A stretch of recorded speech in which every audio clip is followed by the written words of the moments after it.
And welcome back to part 12, folks. So, we've finally arrived I at should the pick up Harley Botanical Quinn's trail. Gardens. I can't waste any time in finding the Titan production plant. As Batman just said, cleanly for us, we have to look for the production plant of the Titan formula.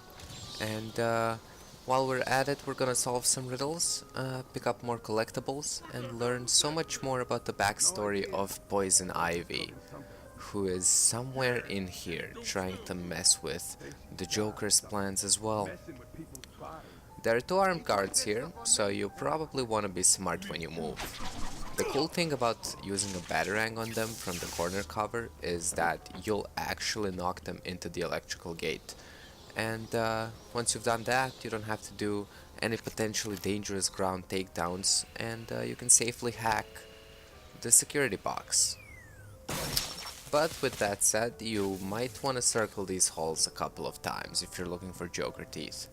Or, interview tapes. Patient interview. Pamela Lillian Isley, November 12th, 11:33 a.m. Good morning, Pamela. How are you today? Fine. Today is a special day.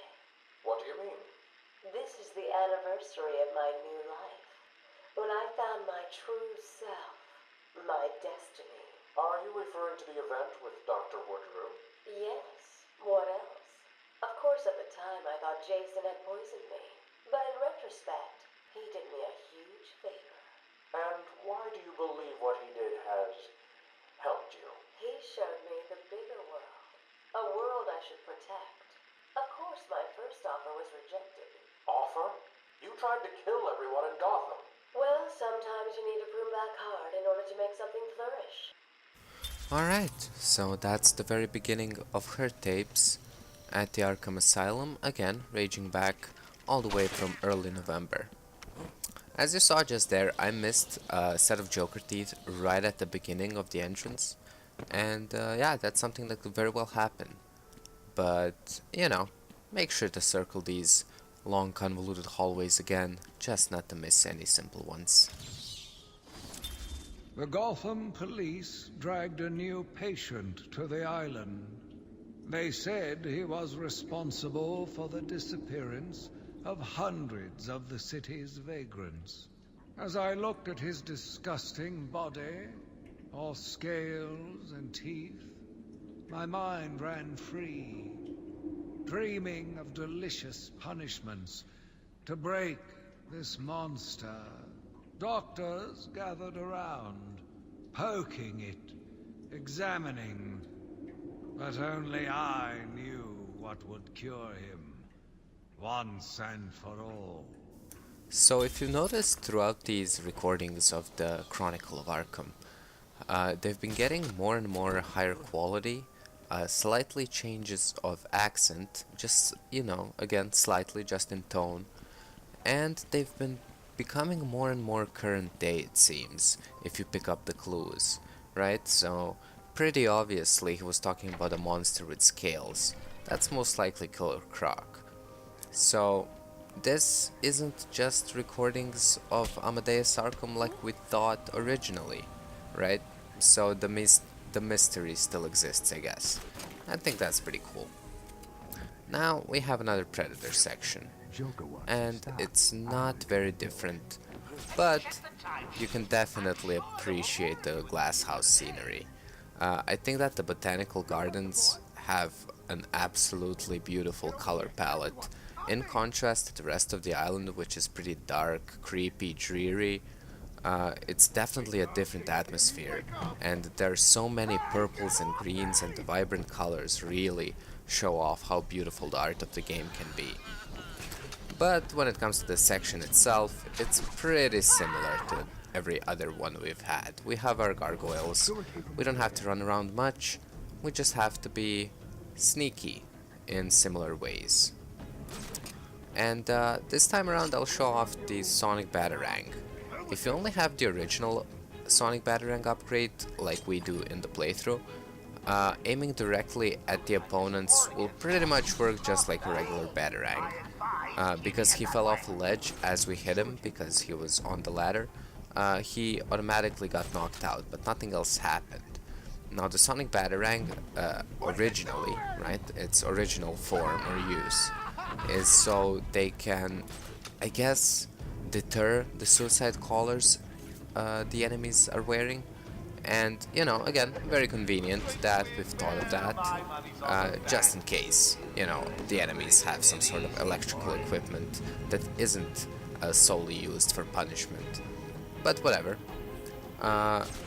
And if you do use them, you don't want to aim directly at them, right? You want to distract them with the batarang and make their suicide collar malfunction. But again, if you can knock them out, it's, you know, works just as well. Really? He beat you all? Something I wanted to actually bring up this time is that I've been getting a lot of feedback based on something I talked about a couple of episodes ago, and it's actually regarding all the interview tapes that I listened to, more so than just the collectibles, because I don't think anyone's really bothered when I show off secrets or trophy locations, because everyone who's interested in the game or played it before still might be wondering what some of the riddles are or where some of the trophies are, right?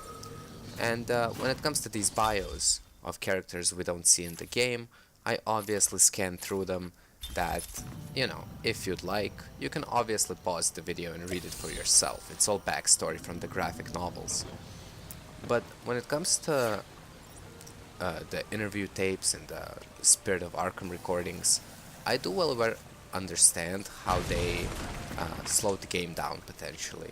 But at the same time, they give so much backstory to the game that we originally wouldn't have, and I think that's definitely worth it, right? I talked about that a couple of episodes ago, and that's a sacrifice I'm definitely willing to make, just because I really enjoy that aspect of the game. I think it's intriguing, I think it's pulling, and I definitely think that it adds more to every level that we face a different villain. And to be fair, really only the main ones are there.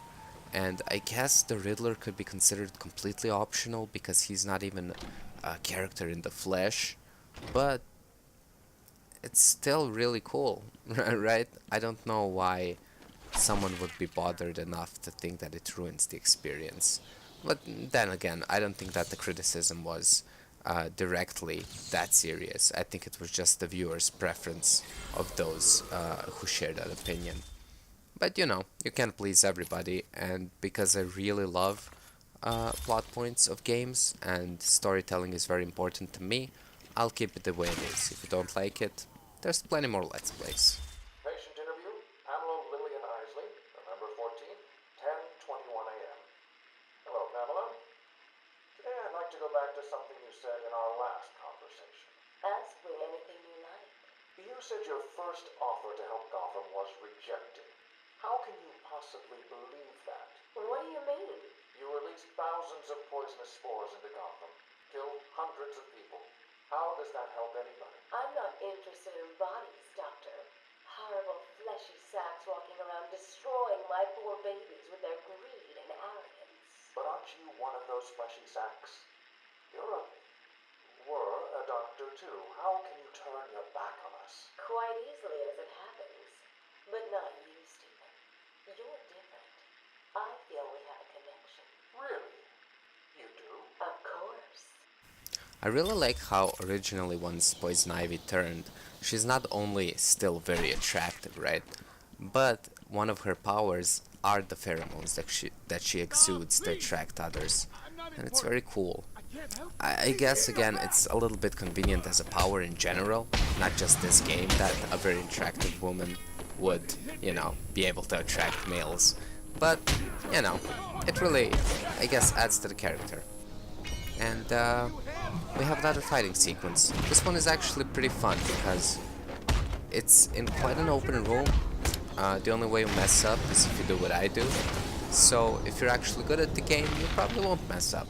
And you'll get full experience for max combo, and you could level up earlier. I'm not sure why I'm constantly making fun of myself. Thanks. Are you okay? I'm fine. I eat punks like these for breakfast. What were they doing in here? The ones that weren't hitting me went over there and started doing something to the power controls. I have no idea what they were doing.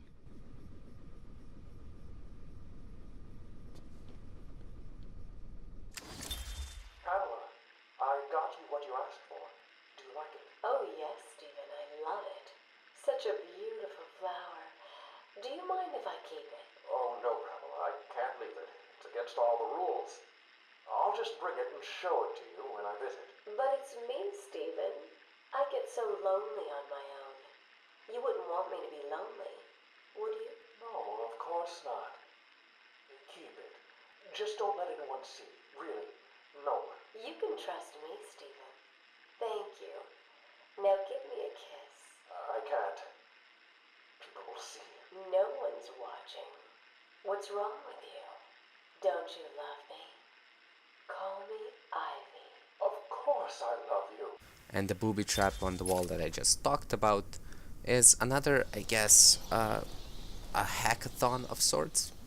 Sounds a little stupid, but it's pretty much a puzzle where we have to hack the same wall mount with progressively harder hacks with a certain time limit. But it's pretty easy, as you'll see.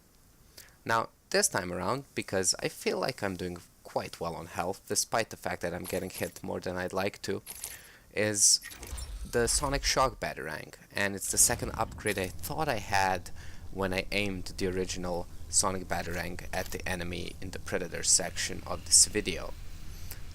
This time around, it not only increases the power of the Sonic Batarangs on their own, but it also pretty much gives off an explosion if directly collided with an enemy, and you'll see it in the next Predator section. It's really cool.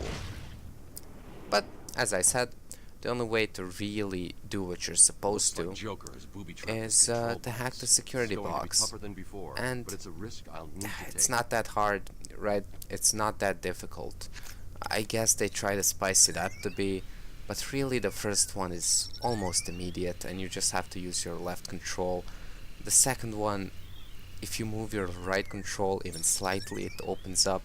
And the third one can be said to be moderately hard, or however you'd describe it in a more eloquent way, but it's still fairly easy. Like I said last time, I don't think you really need the power amplifier to the sequencer at all. And once you've done that, you can just leave the room, and all we have to do is exit out of the other door we haven't visited yet in the glass house. Always one step ahead. The Joker is still taunting us, and I can feel that he's quite close by. And in case you've forgotten, we're following Harley Quinn's fingerprints still. It's not something really of importance, because the game made it so, but whatever. You need to stop this now, before it goes too far.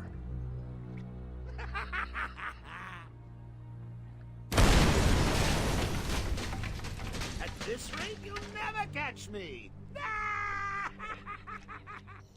So as I said, we're following Harley Quinn's fingerprints. I always want to say fingertips for some reason. Jesus Christ, I'm stumbling again. Yeah, it doesn't really matter to the game. I don't understand why they did that, at least in this portion. I can understand why we'd scan her fingerprints, especially that she's taken the key cards and the codes. Maybe we can get to different areas we couldn't before, in kind of like a smart, non-intuitive way that you'd notice, right? But to make us use detective mode to follow her fingerprints when she's obviously told us to go here, and I would like the game for it to push us more to explore this area rather than press detective mode. I harp on it a lot, but I genuinely think that detective mode is something that should be used, you know, as a clever way to defeat your enemies, and as a scouting way, as a scouting tool perhaps, and not something that you use like a crutch through the entire game. That said though, no detective mode needed here, but we're in one of these rooms again. And by one of these rooms, I mean one of the rooms where you can't use our equipment at all because it's a very old building, right? Everything's made out of brick, hundreds of years old, and we have to rely on grappling, parkour, shimmying along walls, crouching smartly, and maybe potentially using your batarang.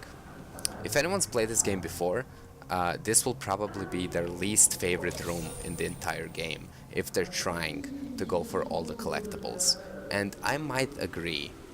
So at this current time we can only get 3 collectibles and they're very easy, but when we come back here on a taller level of the building or the area, you'll see how convoluted these pathways can be. But again, the first time you visit, the ground floor is pretty much open and you can see everything. The water's pretty, there's a slight little waterfall, but this staircase is very annoying. All I had to do was turn back around and I missed it. And because of that, I was confused for a while. But there's the exit right there. However, we have one more trophy to get and then we can just hop over and grab the exit. That said though, we'll be coming back here in a few minutes. If you're watching chronologically, of course. But we've got a lot done this time. We've learned a lot about Poison Ivy's past and her induction into the world of crime and the Arkham Asylum. And we've actually caught up to Joker somewhat. I think next time, let's try and put an end to his plans of producing the Titan formula and saving Arkham Island. I may be speaking too soon like I usually do, but I think we'll do better than expected. Have a great day everyone, and I'll see you guys next time.